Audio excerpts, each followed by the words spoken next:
Saudara-saudari terkasih dalam Kristus, hari ini Sabtu 2 April 2022 dalam pekan keempat Prapaskah.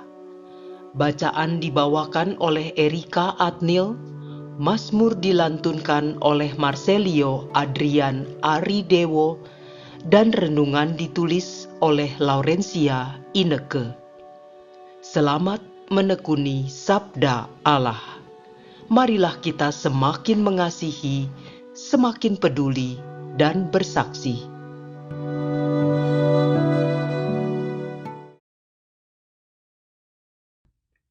Bacaan dari kitab Yeremia, bab 11 ayat 18 sampai dengan 20. Nabi berkata, Tuhan memberitahukan ancaman-ancaman yang dirancang orang terhadapku, maka aku mengetahuinya. Pada waktu itu Engkau, ya Tuhan, memperlihatkan ancaman mereka kepadaku. Dulunya aku seperti anak domba jinak yang dibawa untuk disembelih. Aku tidak tahu bahwa mereka mengadakan persepakatan jahat terhadap aku dengan berkata, Marilah kita binasakan pohon ini dengan buah-buahnya. Marilah kita melenyapkannya dari negeri orang-orang yang hidup, sehingga namanya tidak diingat orang lagi. Tetapi Tuhan semesta alam, yang menghakimi dengan adil, yang menguji batin dan hati, biarlah aku melihat pembalasanmu terhadap mereka, sebab kepadamulah kuserahkan perkaraku. Demikianlah sabda Tuhan.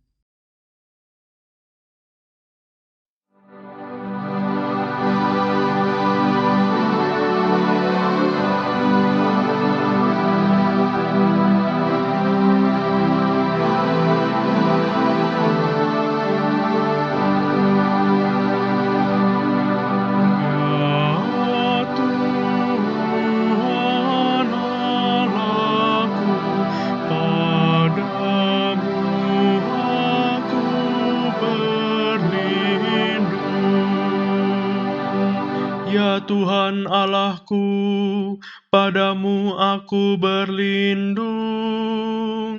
Selamatkanlah aku dari semua orang yang mengejar aku, dan lepaskanlah aku, supaya jangan mereka seperti singa menerkam aku dan menyeret aku dengan tidak ada yang melepaskan. Ya Tuhan Allahku, padamu aku berlindung. Hakimilah aku Tuhan, apakah aku benar dan apakah aku tulus ikhlas? Biarlah berakhir kejahatan orang fasik, tetapi teguhkanlah orang yang benar. Engkau yang menguji hati dan batin orang, ya Allah yang adil. Ya Tuhan Allahku, padamu aku berlindung. Perisaiku adalah Allah yang menyelamatkan orang-orang yang tulus hati. Allah adalah hakim yang adil, dan Allah yang murka setiap saat. Ya Tuhan Allahku,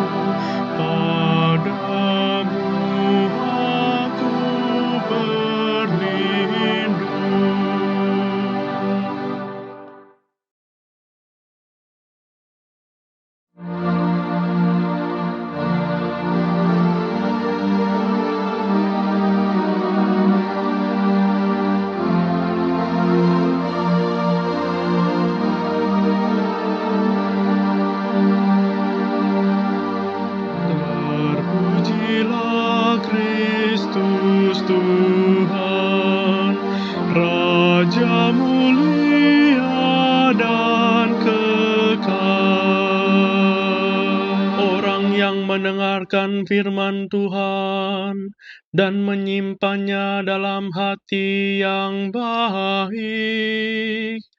dan menghasilkan buah dalam ketekunan. Terpujilah Kristus Tuhan, Raja mulia dan kekal.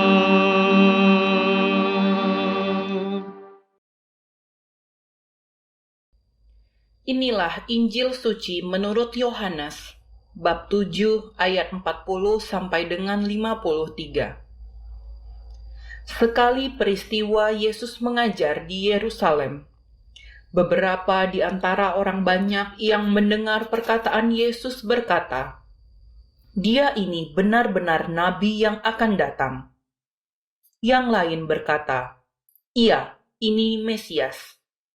Tetapi yang lain lagi berkata, "Bukan, Mesias tidak datang dari Galilea, karena kitab suci mengatakan bahwa Mesias berasal dari keturunan Daud dan dari kampung Betlehem, tempat Daud dahulu tinggal." Maka timbullah pertentangan di antara orang banyak karena Yesus. Beberapa orang di antara mereka mau menangkap Dia, tetapi tidak ada seorang pun yang berani menyentuhnya. Maka ketika penjaga-penjaga yang ditugaskan imam-imam kepala dan orang-orang Farisi pergi kepada imam-imam kepala, orang-orang Farisi berkata kepada mereka, "Mengapa kamu tidak membawanya?" Jawab penjaga-penjaga itu, "Belum pernah seorang manusia berkata seperti orang itu." Jawab orang Farisi itu kepada mereka, "Adakah kamu juga disesatkan? Adakah seorang di antara pemimpin-pemimpin yang percaya kepadanya, atau seorang di antara orang-orang Farisi?" Orang banyak itu tidak mengenal hukum Taurat. Terkutuklah mereka. Nikodemus, seorang dari mereka yang dahulu telah datang kepada Yesus, berkata kepada mereka, "Apakah hukum Taurat kita menghukum seseorang sebelum ia didengar, dan sebelum orang mengetahui apa yang telah dibuatnya?" Jawab mereka, "Apakah engkau juga orang Galilea? Selidikilah kitab suci, dan engkau akan tahu bahwa tidak ada nabi yang datang dari Galilea." Lalu mereka pulang masing-masing ke rumahnya. Demikianlah sabda Tuhan.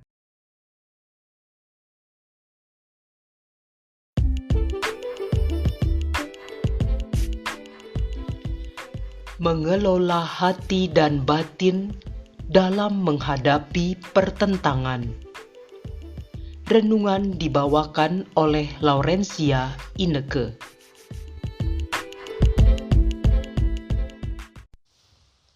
Sahabat terkasih dalam Kristus, salam jumpa. Bacaan hari ini mengisahkan pertentangan di antara orang-orang yang mendengarkan perkataan Tuhan Yesus. Yang satu mengatakan Yesus adalah nabi yang akan datang. Yang lain mengatakan Yesus adalah Mesias. Namun, ada yang menentang hal itu, karena menurut mereka Yesus bukan berasal dari Betlehem, tempat asal Mesias keturunan Daud, karena Yesus berasal dari Galilea.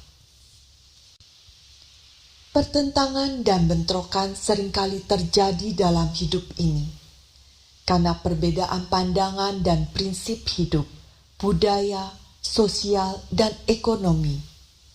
Perbedaan ini tak jarang menimbulkan perselisihan, permusuhan, bahkan menimbulkan keributan, karena menganggap orang itu salah, tidak sepaham dengan pikiran, bahkan mengadakan persepakatan jahat terhadap orang yang berbeda itu, seperti bacaan hari ini.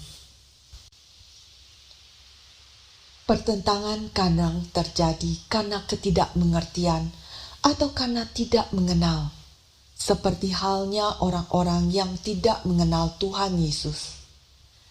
Namun saudara-saudara, perselisihan juga terjadi dalam kehidupan rumah tangga, yang pastinya sebagai suami istri tentunya sudah saling mengenal satu sama lain.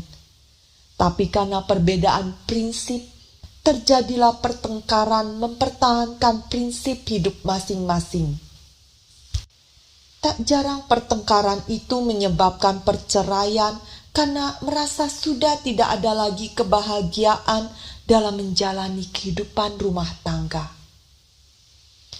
Namun saudaraku, apabila masing-masing mau mengelola hati dan batin dengan kasih yang ada, pertentangan pasti bisa dihindari, perbedaan bisa disatukan.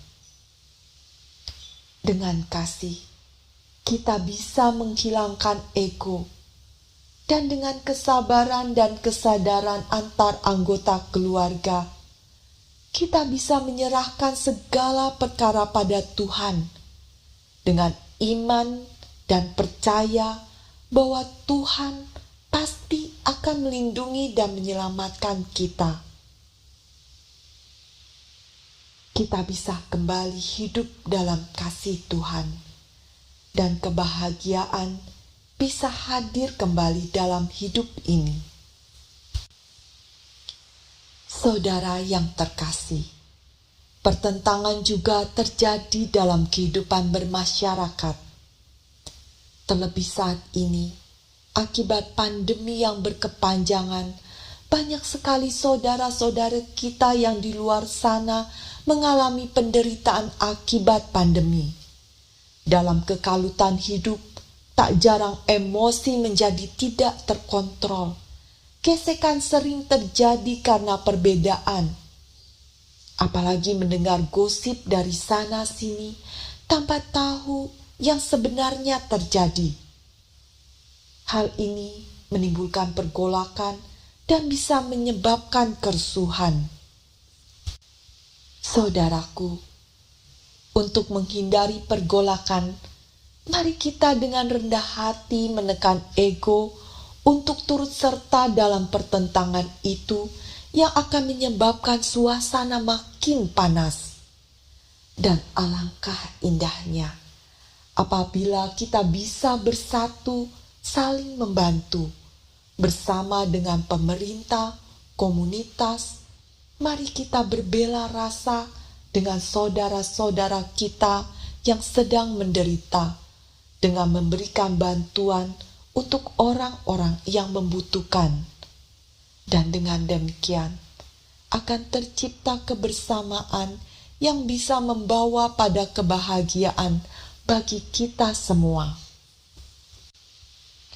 Semoga Tuhan senantiasa meneguhkan kita semua untuk dapat mengelola hati dan batin agar terhindar dari pertentangan yang menyebabkan ketidakdamaian dalam diri ini. Marilah berdoa. Ya Tuhan, kepadamulah kuserahkan hidup ini. Teguhkanlah hati kami ya Tuhan, agar kami mampu memahami perbedaan yang ada dan menjadikan perbedaan itu sebagai sesuatu yang indah seperti warna-warni pelangi yang bisa saling melengkapi dalam hidup kami. Lindungilah kami selalu ya Tuhan. Demi Kristus, Tuhan dan pengantara kami, kini dan sepanjang masa. Amin.